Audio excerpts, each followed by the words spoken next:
ஹல்லேலூயா. கர்த்தரும் உலக ரட்சகருமான இயேசு கிறிஸ்துவின் நாமத்தினாலே உங்களை யாவரையும் வாழ்த்தி வரவேற்கிறேன். பிரியமானவர்களே, சௌக்கியமாக இருக்கிறீங்களா? அந்த நாளிலையும் கூட உங்களை வாழ்த்தி வரவேற்கிறேன். வாழ்த்துதலோடு கூட கர்த்தர் நம்மை நடத்துவாராக. பிரியமானவர்களே, இன்றைக்கு இந்த உலகம் சுயமாய் ஓடிக்கொண்டிருக்கிற உலகம். உலகத்தில் வாழ்கிற மக்களும் சுயமாக தான் ஓடிக்கொண்டிருக்கிறார்கள். யார் எப்படின்னா போனால் நமக்கு என்ன அப்படின்னு சொல்லிட்டு ஓடுகிறார்கள். ஆனால் ஆண்டவராகிய இயேசு கிறிஸ்து அப்படிப்பட்டவர் அல்ல. அவர் உன்னை என்னன்னு சொல்லி உன்னை விசாரிக்கிறவர். அவரால் உண்டாக்கப்பட்ட சபையும் சரி, சபையினுடைய ஊழியக்காரர்களும் சரி, சபையாரும் சரி, உன்னை விசாரிக்கிறவர். இதுதான் கிறிஸ்துவனுடைய அடிப்படை சத்தியம். கிறிஸ்துவங்கன்னு சொன்னாலே ஒரு விசாரிப்பு இருக்கும், ஒரு கரிசனை இருக்கும், ஒரு தயவு இருக்கும் அப்படின்னு சொல்லுவார்கள். கிறிஸ்துவர்கள் அவங்ககிட்ட போனால் கண்டிப்பாக உதவி செய்வாங்க அப்படின்னு சொல்லி நிறைய பேருக்கு தெரிந்த காரியம். ஆனால் இன்றைக்கு இந்த சுயமாய் ஓடிக்கொண்டிருக்கிற உலகத்தில் சுயமாய் வாழ்ந்து கொண்டிருக்கிற மக்கள், என் அன்பு தெய்வ பிள்ளை, என்ன தெரியுமா செய்கிறாங்க, எப்படி தெரியுமா வாழுறாங்க? வேதம் சொல்லுகிறது, எரேமியா எழுதின தீர்க்க தரிசனத்தின் புத்தகம் 5வது அதிகாரம் 28வது வசனம்.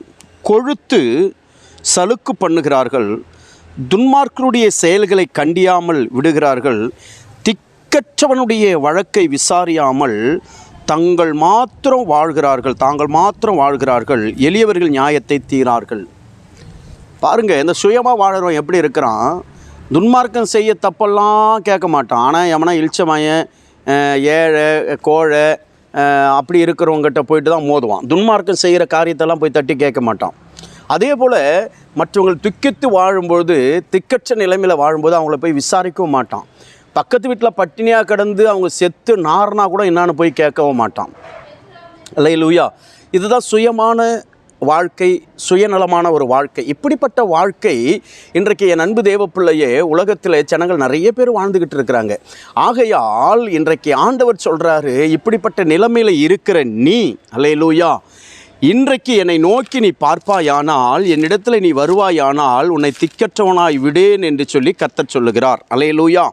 என் அன்பு தேவ பிள்ளையே, இன்றைக்கு உலகம் உன்னை விசாரிக்காமல் இருக்கலாம், உன்னிடத்தில் வந்து அன்பு கூறாமல் இருக்கலாம், யாருனா எப்படின்னா போட்டுன்னு சொல்லிட்டு உன்னை முன்ன விட்டு வேடிக்கை பார்த்துக்கிட்டு இருக்கலாம். நீ அழுறதை பார்த்து அவர்கள் சந்தோஷப்பட்டு கொண்டிருக்கலாம். ஆனால் ஆண்டவர் அப்படிப்பட்டவரே அல்ல. ஆண்டவர் வித்தியாசமானவர், அவர் தான் தெய்வம். உண்மை அதுதான்.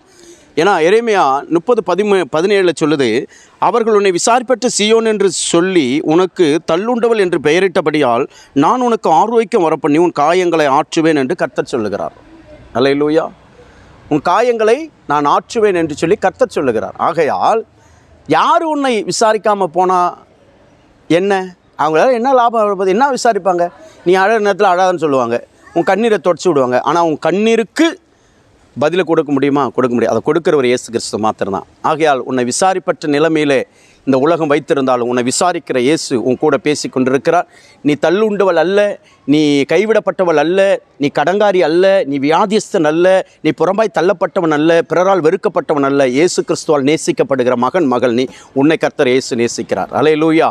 ஜெபிப்போமா. மகா இரக்கமும் கிருபை நிறைந்த எங்கள் நல்ல ஆண்டவரே, எங்களை விசாரிக்கிற தெய்வம் நீ இருக்கும்போது நாங்கள் எதற்கு கவலைப்பட வேண்டும்? தகப்பனே, எங்களை நீ விசாரித்து எங்களை உங்களுடைய சமூகத்துக்குள்ளே சேர்த்து கொண்டதற்காக நன்றி செலுத்துகிறோம். ஆண்டவரே, இன்றைக்கு சுயதரமாய் ஆண்டவரே சுய வாழ்க்கை வாழ்ந்து கொண்டு, ஆண்டவரே நான் உண்டு, என் பிள்ளை உண்டு, என் குடும்பம் உண்டு, என் ஆசீர்வாதம் உண்டு சொல்லி வாழ்ந்து கொண்டிருக்கிற ஒவ்வொருவரையும் கர்த்தர் நியாயம் விசாரிக்கும்படியாக ஜெபிக்கிறேன். இந்த ஏழைக்கு இறங்குகிறவர்கள் கர்த்தருக்கு கடன் கொடுக்கிறான்னு சொல்லி பார்க்கிறோம். ஆண்டவரே, திக்கற்ற பிள்ளைகளை விசாரிக்க கர்த்தர் கிருபை செய்தருளுவீராக. உம்முடைய கரம் கூட இருக்கட்டும். பெரிய காரியத்தை சுயமாய் வாழ்கிற ஒவ்வொருவரையும் கர்த்தர் ஆண்டவரே உம்முடைய நாமத்தினாலே கர்த்தர் அவர்களை ஒரு விஷயம் சீண்டுவீராக, தட்டுவீராக, எழுப்புவீராக, காயத்தை உண்டாக்குவீராக, மனம் திரும்பி வரும்போது காயம் கட்டுவீராக. அப்படி செய்வதற்கு ஸ்தோத்திரம். இந்த நாளில் பிறந்தநாள் திருமலை கொண்டாடுகிற ஒவ்வொரு அன்பு பிள்ளைகளுக்காக ஜெபிக்கிற ஒவ்வொரு அன்பு பிள்ளைகளை பிதா குமார் பரிசுத்தாவின் நாமத்தில் வாழ்த்தி ஆசீர்வதித்து ஜெபிக்கிறேன்.